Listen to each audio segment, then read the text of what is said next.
I'm live. Hello, everyone. It's Sabin Paris here. Welcome to the Creative Blog and Article Writing Show. Right, that's enough of the reading. Now I've got to come up with something original. I'm doing a strange thing this few weeks. I'm changing. This is general news, and in French they call them faits divers, diverse facts. The small something, do they say in English? I can't remember. Anyway, I started this thing 2 weeks ago, and it's a health thing. It's you re-educate yourself in living, basically through food, what you eat and drink.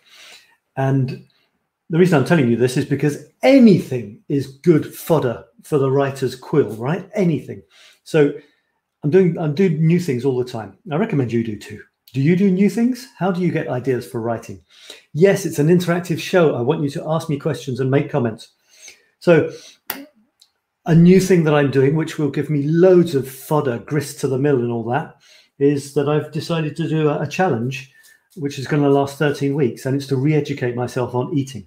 One thing I have to do is drink a lot of H2O. Normally I drink a lot of Coke and orange juice and milk, and the thing fell on the ground. Sweet energy drinks, it's utter crap. But that's what I drink, and very little water. So I have to drink between 6 and 8 glasses of water each day. Even more interesting. And as he said, this thing that I'm about to show you seriously modifies your bathroom experience. And it's this. It's green, and it's green, and it's green stuff. Can you guess what's in it? Guess what's in it? Well, I'll let you. You know what? Let's make it a competition. Let's see if anyone watches me, and even on the replay, try to guess without looking at any other comments. Try to guess what is in this. And there are, let's say, between 4 and 5 green elements, which are supposed to be incredibly good for your health. So that's your challenge. What's in this? You get them all right. You get 5 right. I don't know. I'll think of something. So it's been a crazy week, and it's been a good week. It is a good week.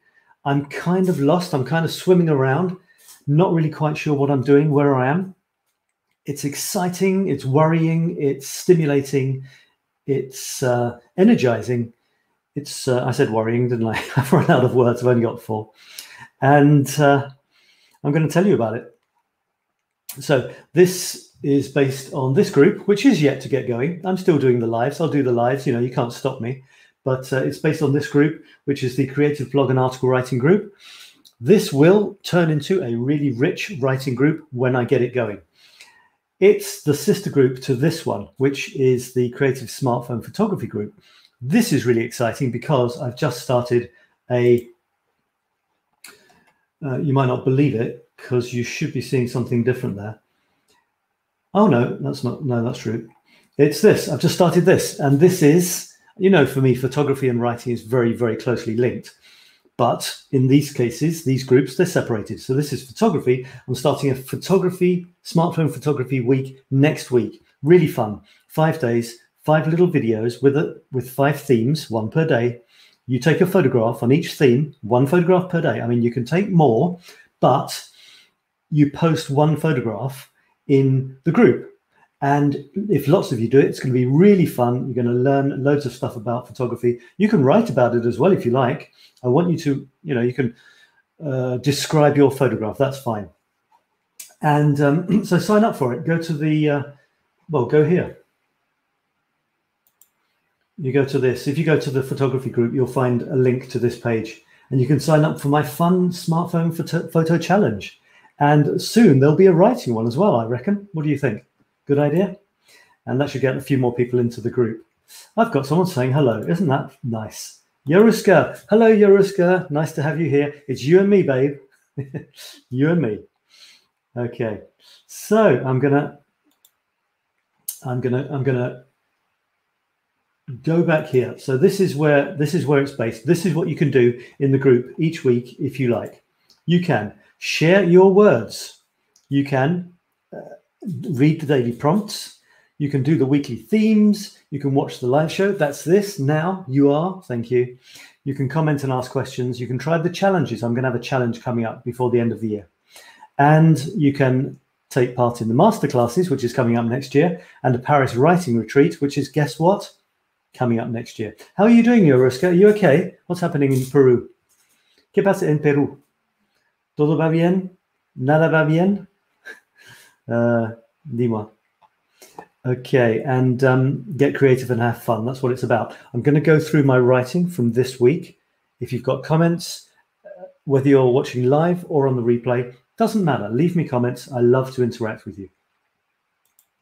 So let me show you my latest stuff. These are 3 of my latest ones based on these photographs. You can see the writing is down here. And there are some others here. What is new to you? Probably going from the lion and the one on the right. And there's a couple of new ones which aren't actually on the page yet. And so including this one here, which was today. And this is a meme. And, you know, memes are one of my favorite things. Bien merci. Yeah, Yaruska says bien merci. Okay, good. Yeah, thanks. Yeah, I hope you're doing well. I think of you a lot. And, hang on. Let me get my painting in there. There we go.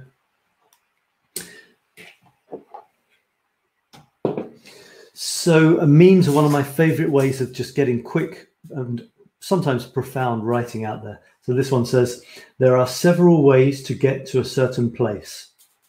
But to get to an uncertain one, the options can't even keep pace. These are the ones that rhyme.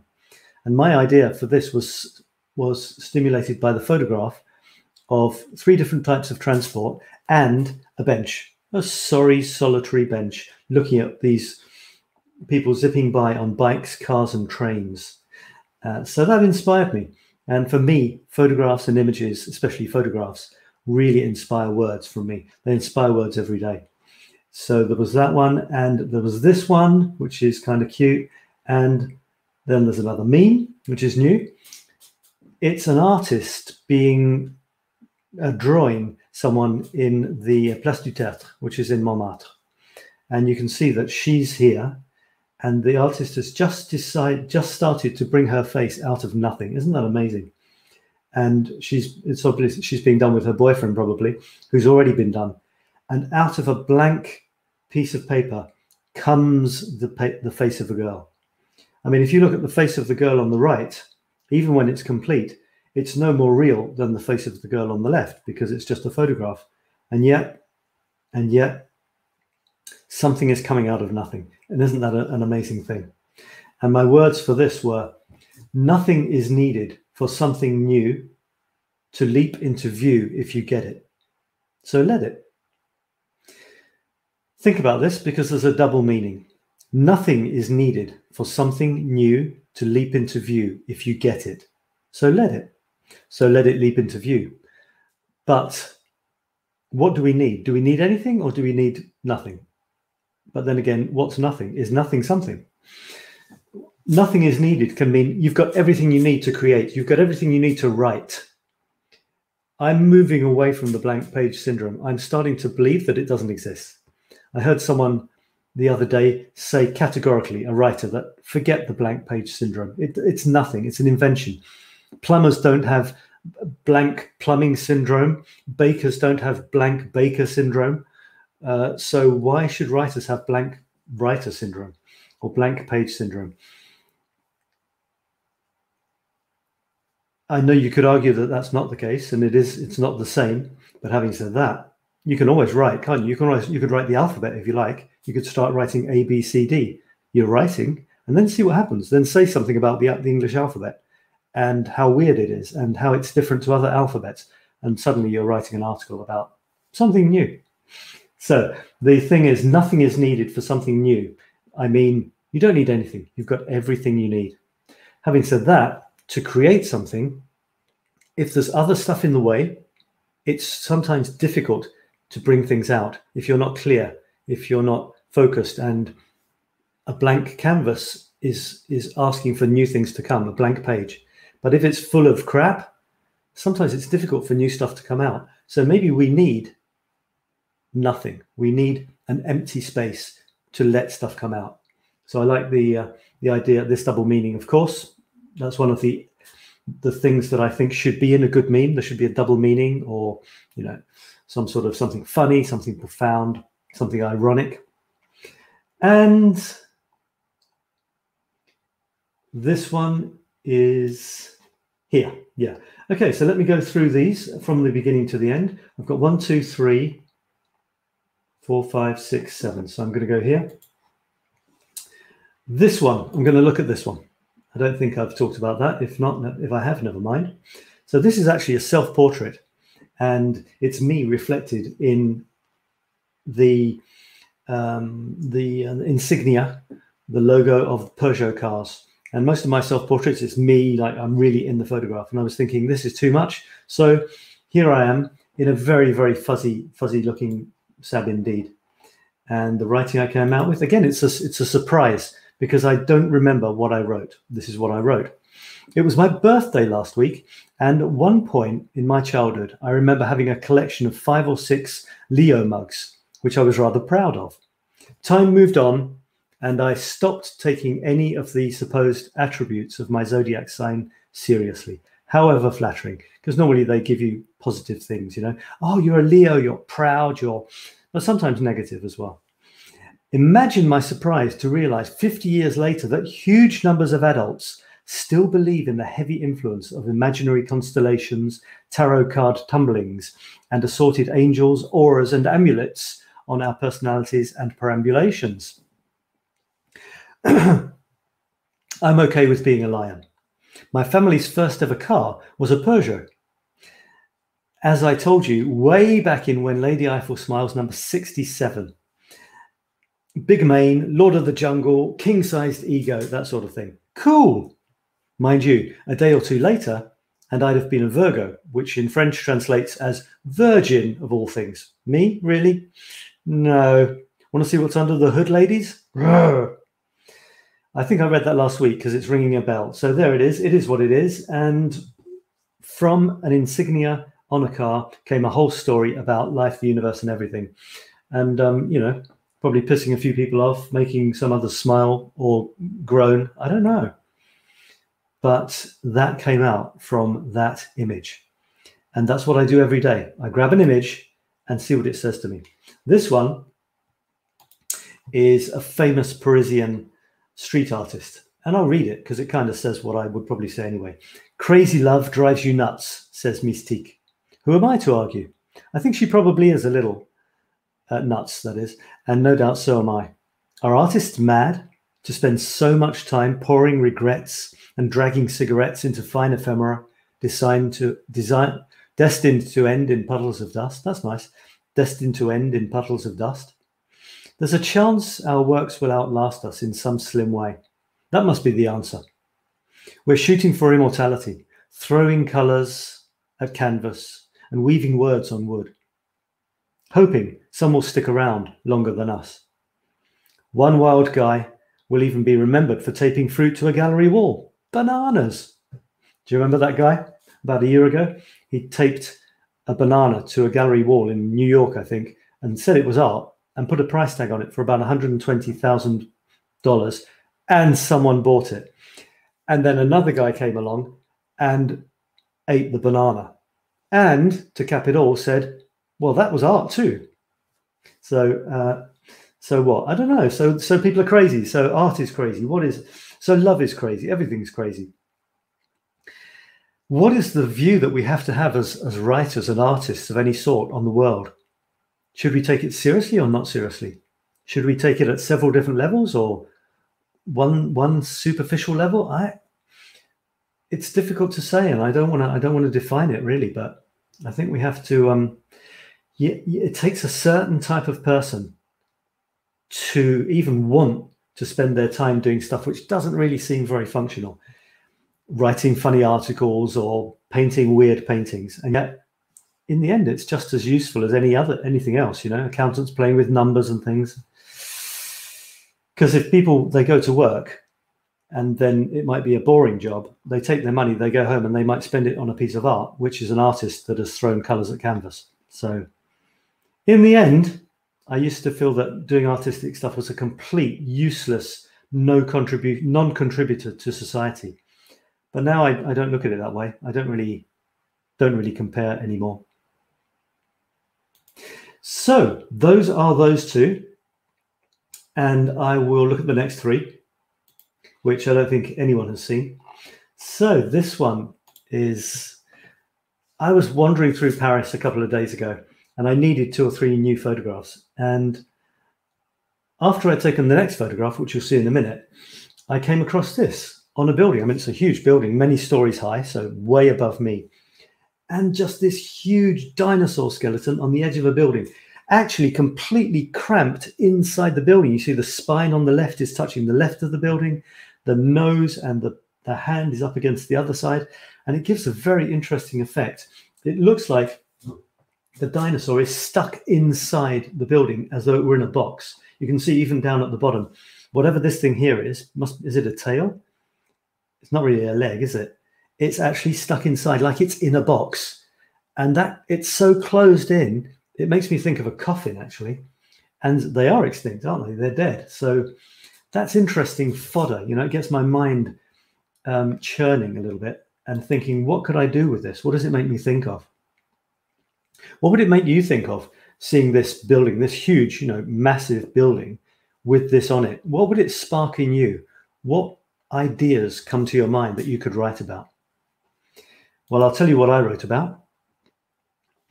Well, I wrote this, and, you know, as I always say, when I come back to these, it's like it's somebody else's writing. I can't remember what it was. Hi, Despina, how are you doing? Nice to see you here. The dinosaur graffiti is amazing. Yeah, and, you know, I don't think it's graffiti. I think it's official, and it's probably something to do with a local museum or something like that. But anyway, the words that came to me were these. And again, when you come back to your words later, it's a different experience. I recommend you do it. You might want to come back to your words before you publish them, before you put them on the internet. Because for me, all I have to do is leave it overnight, and I come back. I see the mistakes. I see words that could be improved. I see better adjectives. And I have new anecdotes and new metaphors that come to me. And sometimes I've done that, then I publish it. Then I come back a few days later to this, like now, and I might think, oh no, what an idiot, you know, and we'll see what happens. We're not so very different, the ancient creatures and us. They're stuck in the past, imprisoned in amber. We're wading through empoisoned aspic in lead boots, prospecting for hope. At the top of our pyramid pyre, we shift uneasily, sensing dire stock market crashes as the layers of lives below us humbly crumble. We probably won't live what the dinosaurs died through, a rushing eternal night. No, ours will be slow, a sorry extinguishing as our very planet ignites, a painful if logical correction within the natural order. Is there any respite from this doom-laden prognosis? Oh, sure. Come on, all you living fossils, unite and enjoy it while it lasts. We could visit a museum. And I think this is a thing for a museum. There's the Natural History Museum around the corner, and the Paleolithic or paleontolic, I don't know what it's called, thing, bones, you know, bones. And I actually, when I thought of the pyramid, you know, us at the top of the pyramid and all the other, everything else below us, because we think we're on top, we actually don't think we're attached to the pyramid. We think we're a bit apart, you know, and the rest of the pyramid is there to serve us. The problem is, as I learned, I think in geography or something as a kid, it's all combined, even in ways we don't understand. And I think we saw that recently when suddenly all the bees were dying out, and we suddenly realized bees pollinated a lot of our food, or the food which is eaten by animals which we eat. And we suddenly, you know, it sort of brought crashing home that we're interdependent. We're not even different. We are. It's like the bee and the flower. They don't exist independently. So can you actually say that the bee is different to the flower? Is it not on that scale of the bee and the flower? Can you not say that the flower is part of the bee and the bee is part of the flower? They don't happen to be attached, but aren't they the same body in a way? That's an interesting thought, don't you think? And so I had this thought of the pyramid, the food pyramid, you know, like the lowest things are at the bottom, the smallest, tiniest. They're eaten by other things, which are then eaten by other things. And then eventually they reach us, for example, or some other creature at the top, which we don't eat.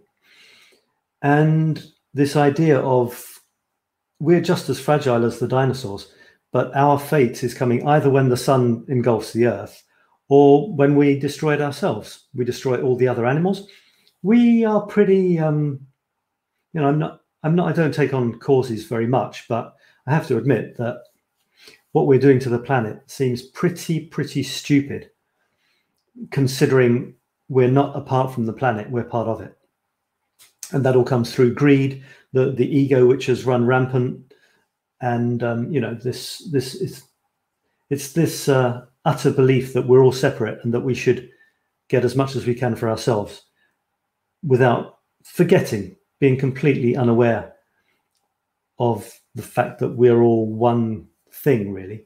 So we're destroying the trees, we're destroying the forests, we're destroying the oceans through pollution, we're destroying the bigger animal species, which are going extinct. We don't really probably think that's much of a problem. I mean, we don't eat elephant, for example, so who cares if they go extinct? But we don't realize that everything's connected, everything. I didn't read that text when you posted it. It's very allegorical with us not wanting to change and evolve. And then some other silly words that come after that. Yeah, I mean, it's just ponders, you know.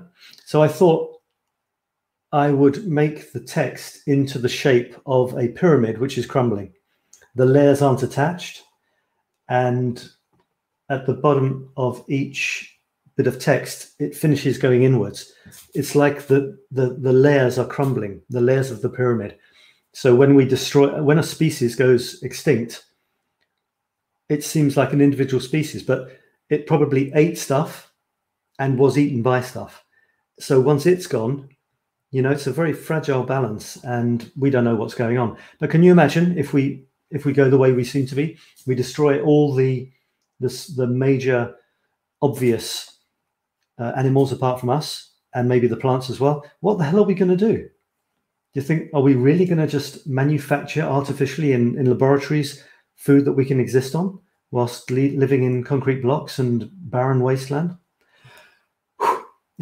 All of this came from a picture of a dinosaur on a building, you know. It's kind of weird, but isn't that what happens? Isn't that where ideas come from? One leads to another. You don't know where you're going to go, but you need the stimulus.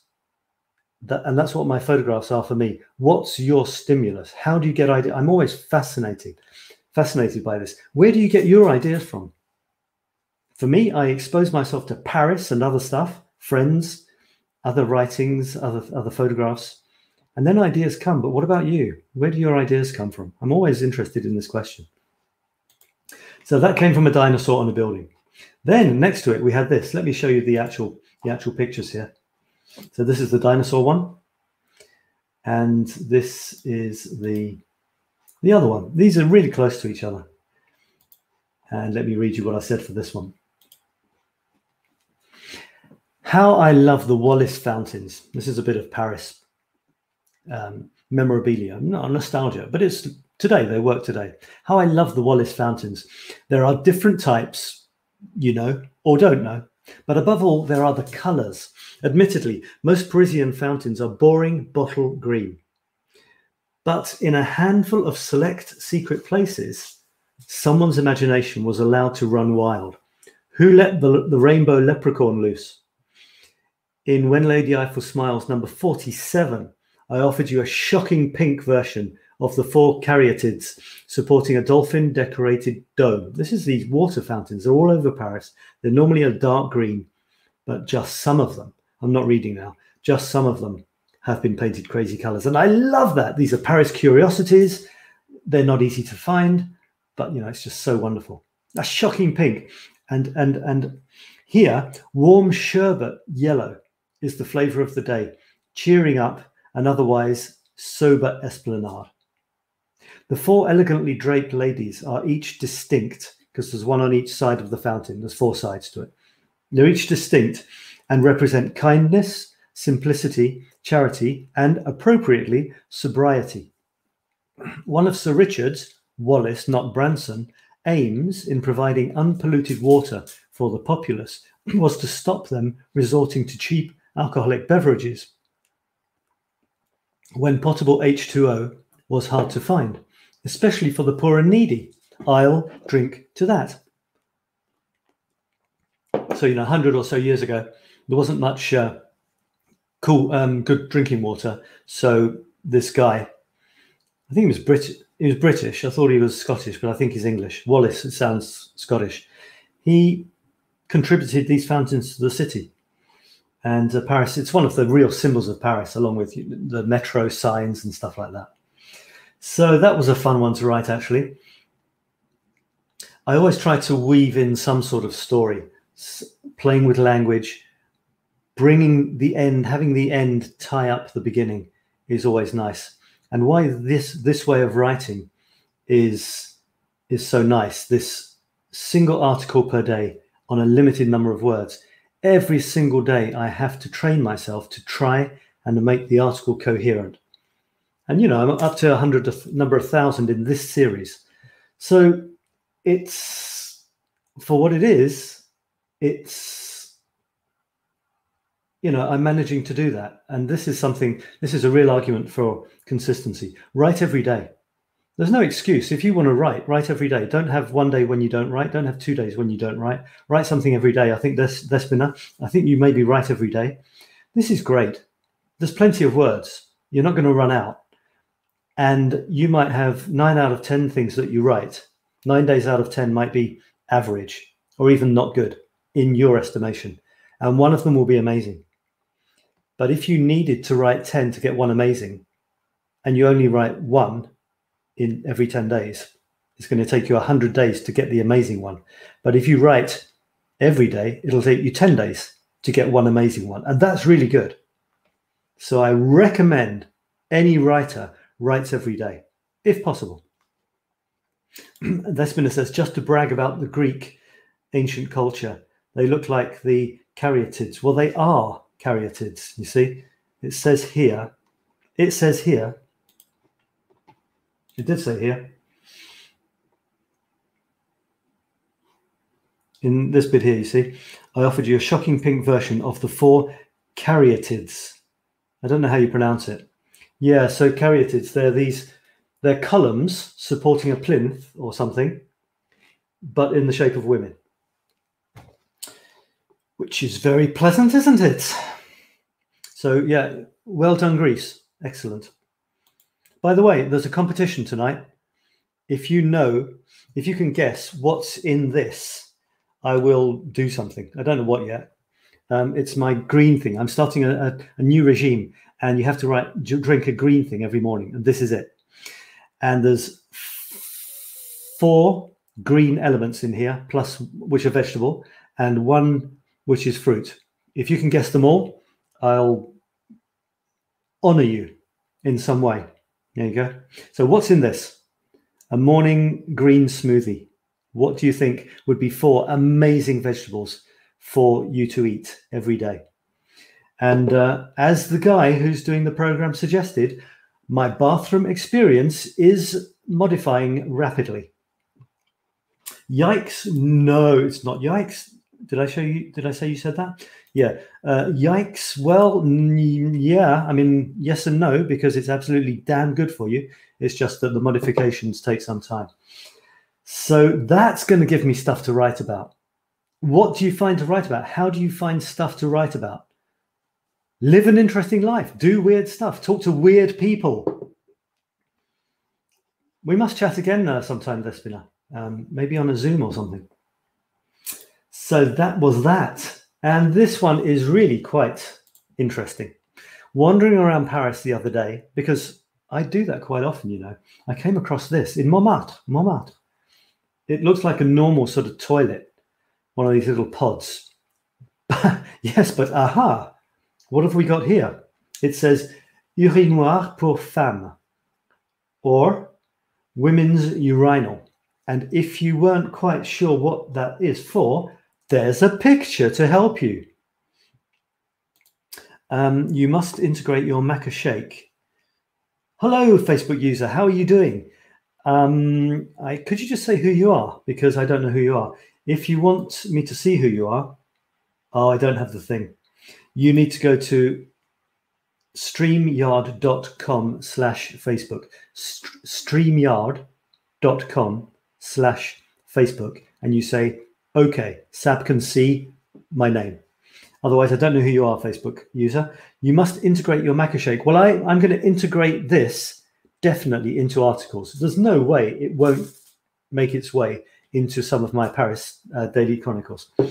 So here we are. There's this weird thing. And you know, hey, interesting photograph. It's still Paris because I've got the lamppost. I've got a Parisian building behind, but it's dominated by this this rather imposing, ominous-looking grey cabin with, well, let me read what I said. This is what came from this image. See what you think. Let me just get rid of that comment. I've got another comment. Despina says, avocado, spinach, kale, celery, and how many greens did you say? I hate celery. So do I, or at least I did. On its own, yuck. In this smoothie, I can't taste it. So let me see. Avocado, spinach, kale, celery. Yeah, I said 4 greens plus a fruit. 4 greens plus a fruit, plus a thing to make it taste a little bit better. I will tell you that, what are you saying here? It's yikes if it has celery. Yeah, you know what? I'm going to tell you, you've got 3 out of 4 of the vegetables. 3 out of 4. Well done. Can you guess the other one? It's okay. It's fine. It's fine. It's really nice. Plus, I know I'm drinking something good. You know, that helps a lot. The celery's gone. You don't taste the celery, surprisingly enough. But, you know, I hated celery as a kid, and I don't like the taste now. All right, so this weird thing. Not the most elegant or evocative image to be confronted with as we wander around Old Montmartre, but one of the grim revelations of recent times. It would seem that even women pee. I try to grasp the concept as I contemplate the meditative or praying stick Sheila levitating mysteriously several centimeters above the toilet seat, seemingly only supported by the force of her own urine stream emanating from her perfunctory buttocks. A new female power paradigm for our times, perhaps? I had fun writing that. So, although the ladies have a cabin to retreat to while the lads hang out al fresco, I'm assuming that it's not a real toilet and that number 1's the only option. Number 1 is the pee and number 2 is the poo, if you're not familiar with that. What are the odds that some desperate dames dump the whole Ballycargo, leaving an unpee-uponable mess for the next damsel in dire distress? I'll explain this in a minute if it's not clear, because it's not clear to me. Anyway, you didn't come here to listen to me speculating about strangers' random bowel movements, but that's often what you get. Shit happens. And basically, it's a place you go into, a urinal for men.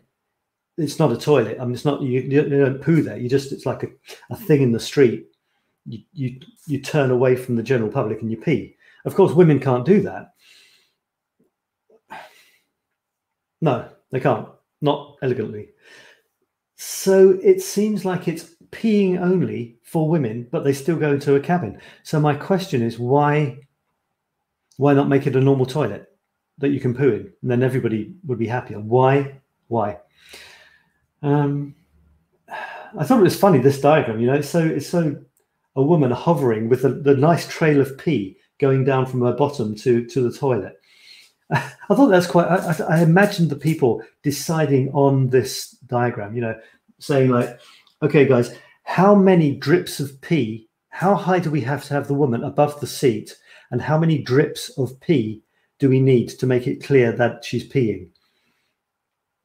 The only thing that makes her a woman is the hair, if you notice, because stick women, when they're standing up, they have a kind of triangle, don't they, for the dress, because women wear dresses and men don't.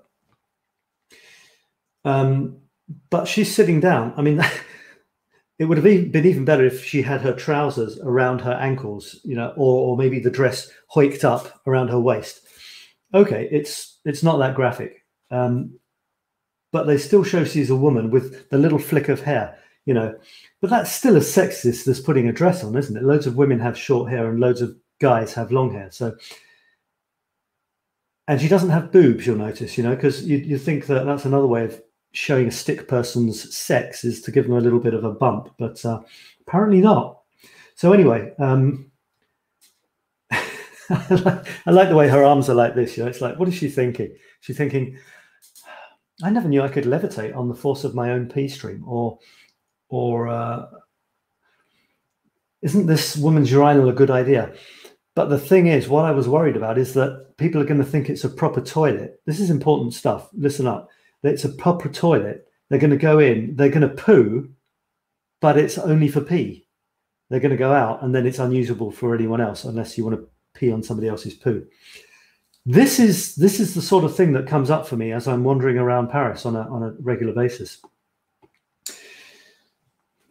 It's raw material to my rather, you know, strange brain.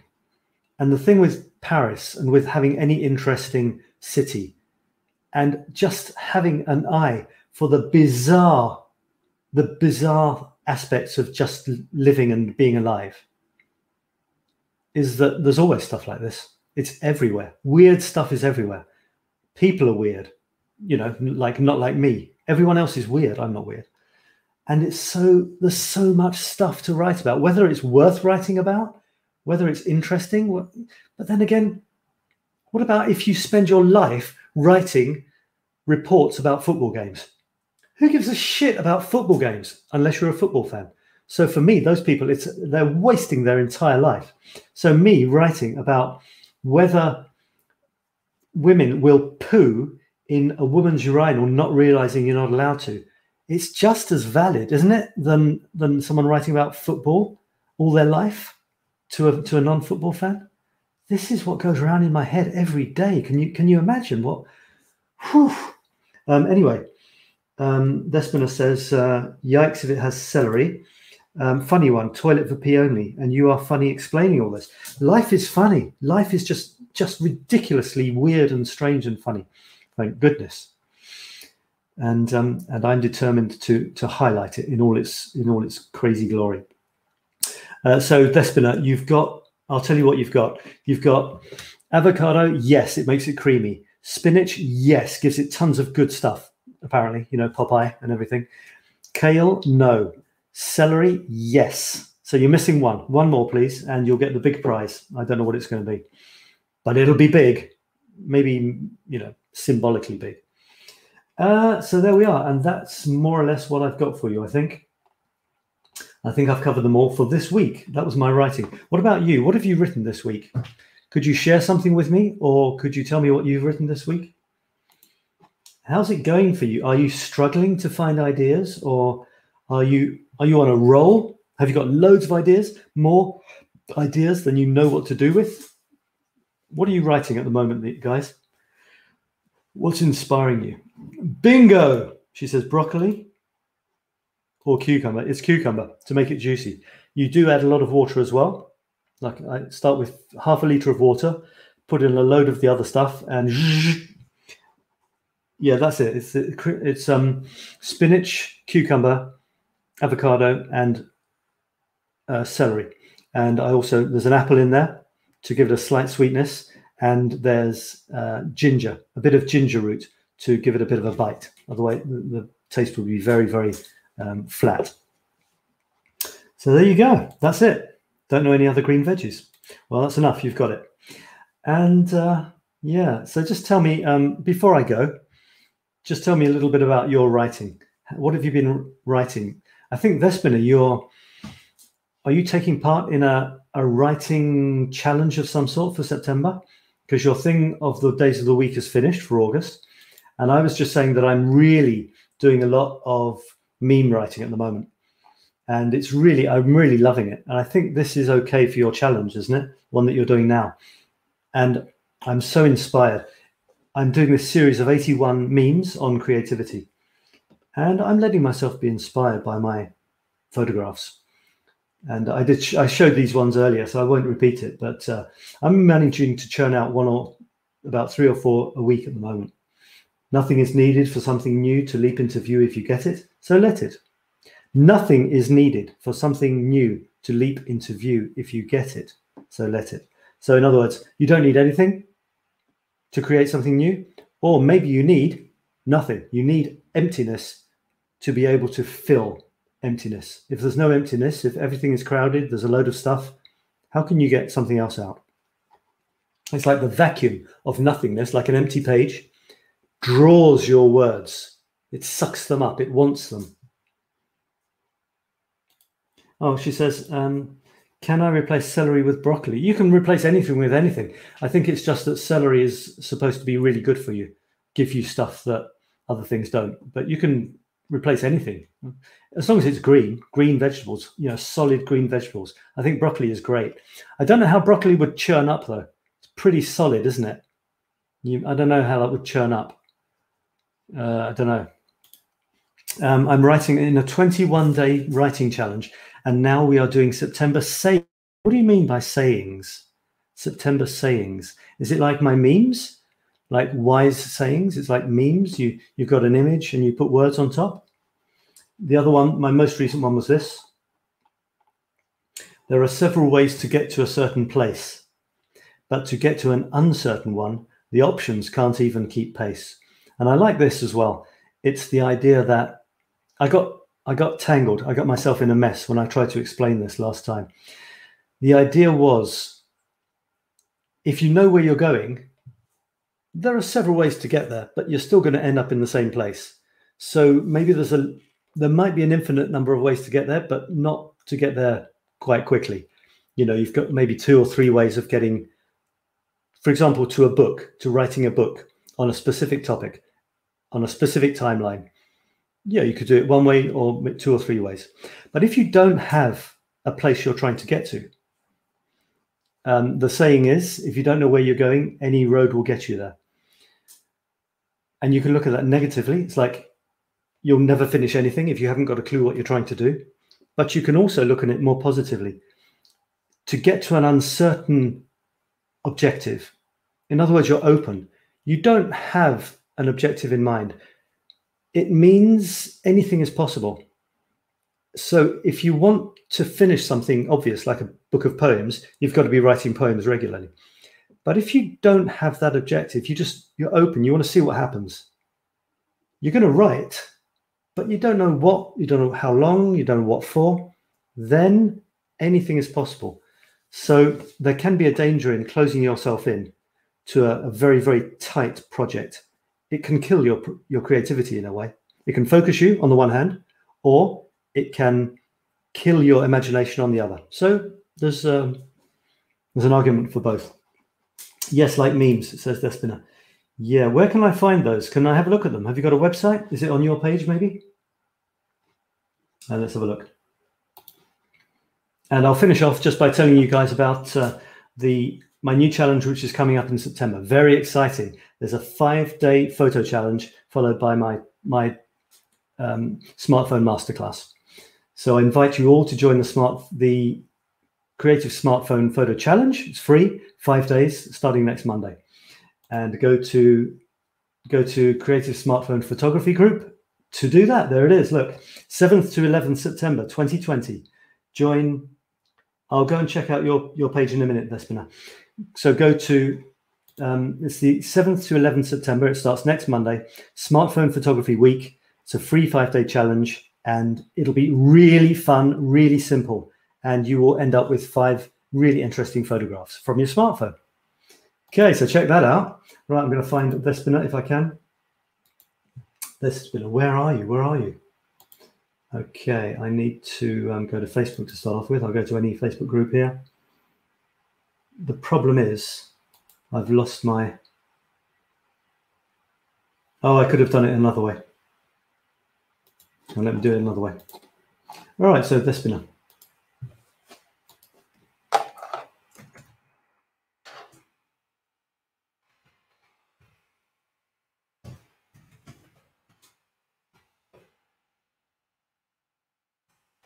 So Despina is doing a challenge. Is it just on your Facebook page, or is it you're doing it as part of another thing? Okay, so here we go. September sayings.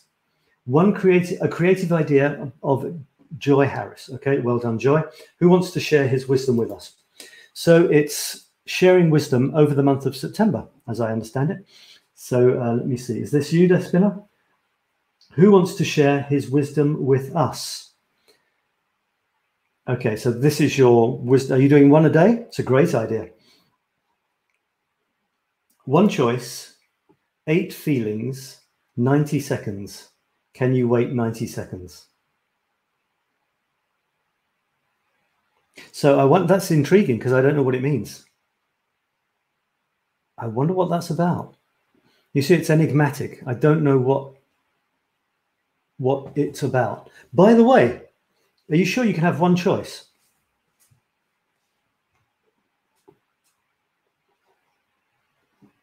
Isn't a choice when you've got 2 possibilities to choose from? If you only have one, then you don't have a choice. Just wondering. Let's see what else you've got here. Vivian, more being, less doing. Okay. Beautiful picture. I hope these are original pictures from you guys. Mr. Creative Me. I don't want to see other people. I don't want to see clip art. More being, less doing. That's very, very concise, very pure, isn't it? So are you a fan of being or doing? Do you have to be a fan of only one?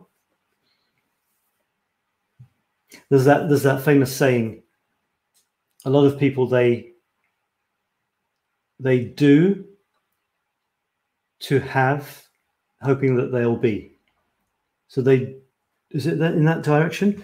They do something, trying to get something, hoping that they'll have a feeling. So they do their job to get more money, hoping to be happy. Yeah? Do, have, be. And the twist is that the idea is that, in fact, to get that result, you have to be followed by do, and then you'll have. In other words, if you take a happy attitude or a positive attitude or an outgoing attitude, that's the being. That's the way you are. You decide to be that way, whatever your situation, because after all, when can you decide to be happy? Tomorrow? No, tomorrow never comes. So you can only decide to be positive towards life now. Even if your now is tomorrow, you can only decide to be happy now, right? If you think it's going to be tomorrow, tomorrow never comes. So the idea is twisting this thing round. If you decide to be happy, positive, let's say, positive, optimistic outlook, this will then push you, give you enthusiasm to do great things. Not even worrying too much about the outcome. Doing those great things will bring good stuff to you, and then you will have. So I like that. I like that. Having said that, I used to be a being person, and I'm moving towards being a doing person. Being a doing person. What do you think of that? Cause what? One a day. One a day. Excellent, Despina. Fantastic. You get triggered. You have one choice. Awareness of avoidance.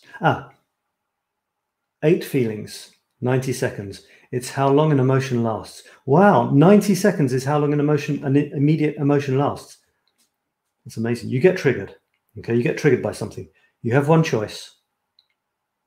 Awareness of avoidance. 8 feelings. What are the 8 feelings? You have 8 feelings related to one experience, one trigger. 90. Okay, that's pretty deep, actually. I think there needs to be a bit more of an explanation. My own photos. Sab, you're right. Yes, I am in this case. Yeah. Especially you, Despina. You, Despina. You should be using your own photographs. No excuse. Don't use somebody else's. Take flowers. It doesn't matter. Go out there, take flowers, make them pretty. If they need to be pale so that the words look good, make them pale. If they need to be dark, so because you want light words, make them dark. But please use your own photographs. you will feel twice as proud, twice as pleased with the result when you know it's your image plus your words. You know, yeah, absolutely, absolutely. Awareness or avoidance. Okay, interesting stuff. Okay, let's have a look at more. So, yeah, I like I said, I moved towards the sort of being philosophy, like in coaching. Be a coach. Don't do coaching. Be a coach. I thought, oh, that's really cool.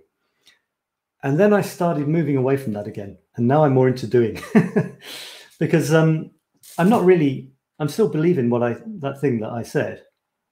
But you know what? If someone asks me what I do in life, a lot of people, they'd say, I'm a banker, I'm a baker, I'm an artist, I'm an accountant, I'm a teacher. That's okay. And, you know, it's playing with words. But we're more than that. If you're a teacher, you're more than a teacher. You're also, you know, a million other things. A mother, a daughter, a father, a hockey player, a writer, a photographer, you know, a conscientious objector, a passionate cook, a ukulele player, you know. So to say I'm a really doesn't work for me, because it's like that's all you are.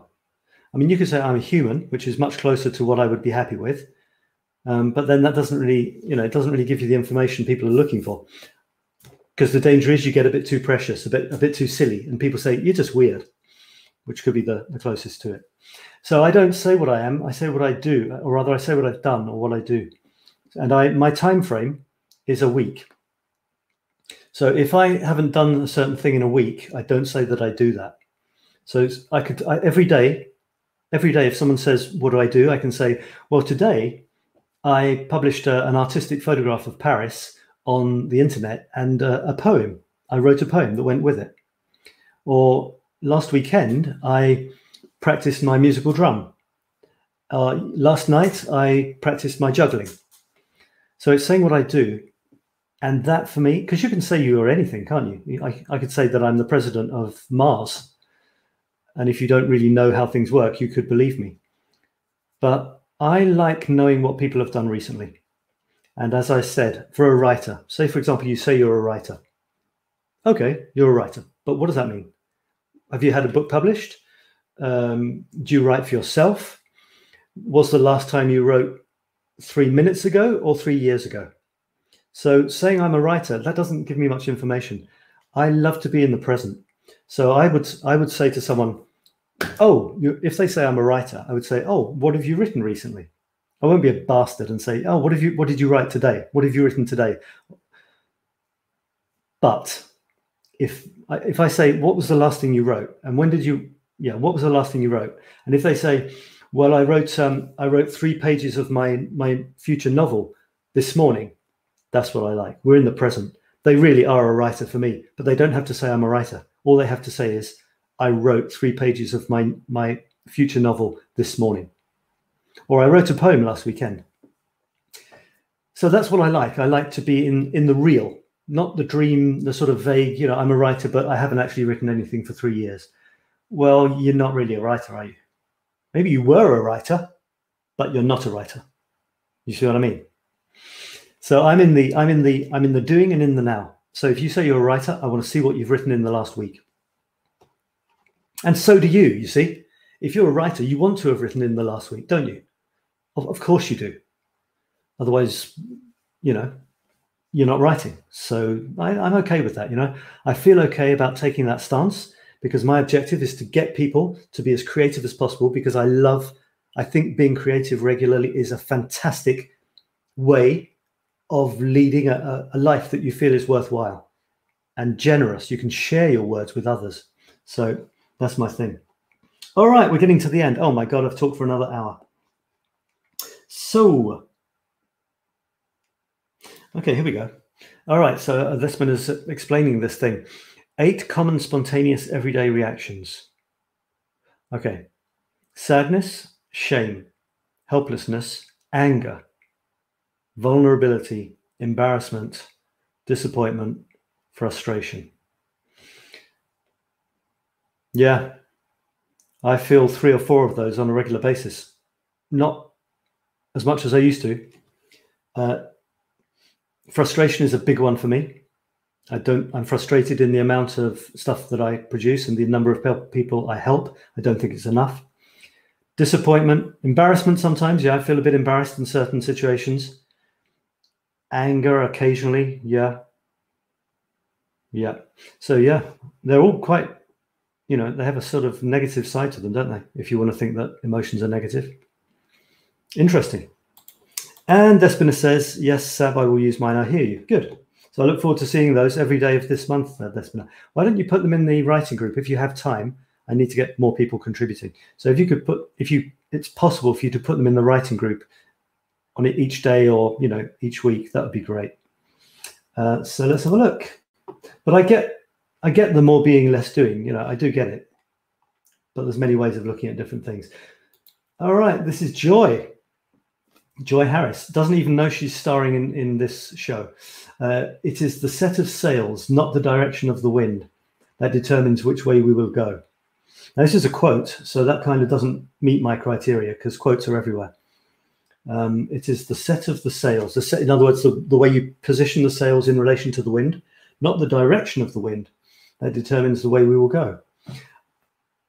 So literally, yeah, and the rudder, I guess, the thing that turns the back of the boat. But yeah, that can be right. And in the metaphor, I guess the wind would be the circumstances that buffet us, that come to shake our world, our external things. The boat is us, maybe. And the sails are our attitude, the way we look at life, the way we react to the external events, such as the wind, or something bad happens, bad news, or someone tells us they don't like something we did, something creative, that can hurt. But if we set our sails to take a negative criticism as useful to learn from it, then that works. But that's Jim Rohn, isn't it? It's not Joy Harris. So there's no point really. I like it to be the words of the people I know, not just random quotes. So I'll ignore any that aren't. Vivian says, I seek the truth within and find the love, harmony, and creative power that I truly am. This came out of today's writing. Okay, I seek truth within and find the love, harmony, and creative power that I truly am. Makes sense to me. And looks like you found a unicorn as well, hiding in there somewhere. Nice image, fun image. Okay, and a couple more. Day 1, Why I Write. This is from Martha. I'll probably stop here because it's nearly an hour. Thanks everyone for watching, especially on the replay as well. Really appreciate it. And you can always take part in all my groups and stuff. Why I write. Let's finish for this. Why do you write? Why do you write? Can you write in the chat? Why do you write? Give me one good reason. Give me one good reason why. I write to remember, says Marcia. I write to grow. I write to touch and feel. It's also true that when I write, I find out what I know. Writing stuff is one of the best ways of discovering what you actually think about things, which is why it's such a wonderful exercise. I mean, if I'm writing stuff like for my daily photographs, it's not always discovering what I know. But if I'm really writing about creativity or even something, less fun, like life, then I often realize what I think as I'm writing. So I really recommend that. And if you want to read some more of my stuff on various topics, you can always go to this page, which is called, this is a new page for me. It's called lazypig.com. And this is a new place for my writing on 4 topics. And the 4 topics are dun, da, da, da, creativity, productivity, curiosity, in other words, the curiosities of life, or infinity, which is more like life, the universe, and everything. So I've got these 4 topics. So if you go to one of these, infinity, which is my like life, the universe, and everything, you go here and you'll find it's new. So there's only a few. So there you go. I've got the introduction and 3 articles on the topic of life, the universe, and everything, which I call infinity. I'm infinite, therefore I am. Apple of my eye, and I believe in nothing. So there you go. Read me, read me, read me, feed me. And what's that? Today's the day. That's not there for anything. Okay, so let me just finish by saying thank you for watching. Despina is saying, I write to feel and be felt. Yeah, it works both ways, doesn't it? Yeah, it's to communicate. It's like to connect, writing to connect. Some people write for themselves, but many people write to connect, to feel they're not alone. And Despina says, good night. Okay, here we go. My lovely, lovely genius rainbow man. I don't even have a rainbow to prove that. Oh, yeah, I do. Look. Ta-da! Yeah, well, I'm going as well, so we can. I was going to say go to bed together, but that kind of doesn't sound quite right. So I'm just going to finish. If anyone has actually made it to this, then I'll be starting at some point before the end of the year. I'm going to do a writing challenge, I think, 5-day writing challenge. But in the meantime, I'm doing in my photography group, I'm doing a 5-day photographic challenge, which I would like you to do. So you go to Creative Smartphone Photography, the group on Facebook, Creative Smartphone Photography, and you can join the challenge. It's starting on Monday. You sign up for it. It's free, and it'll be fun. 5 days, 5 themes, 5 photographs. And there'll be Facebook Lives. We'll be chatting. There'll be prizes. It'll be such fun. And you'll finish with 5 photographs from your smartphone that you're really happy with, which are more creative than you've taken in the past. So go there, sign up here. Okay, Smartphone Photography Week, and you click here and you go to this. Okay, join Sab's free fun smartphone photo challenge, and it's going to be such fun, and I can't wait. All right, so over this weekend I'll be promoting that and getting people on that, and that's leading up to my smartphone photography masterclass, which starts on the 21st of September, and it's open. It's open with the early bird pricing now. So if you want to do an amazing 9-week experience with me and some other great people, follow through. Start with the 5-day challenge, and you'll have all the information and a very special early bird price after that. Or not. Yeah, just do the 5-day challenge. Okay, that's it, everyone. Thank you very much for watching. I really appreciate it. You are wonderful. You watching make this worthwhile for me, and you contributing your creativity is 50% of what's great about this. 50% is me sharing my stuff, 50% is you sharing your stuff. That's the way it is. Okay, I look forward to seeing you again. My next thing will be Saturday evening, I think, and it's in the Today's the Day group. Today's the Day, and it's a wonderful group that you should also join. Just join all my groups, okay? This one is called Today's the Day, and it's about celebrating your life day by day. One thing you want to remember from each day, and then you will feel that you are leading a wonderful life day by day. That's it. Thank you, everybody, very much, and I'll see you again very soon.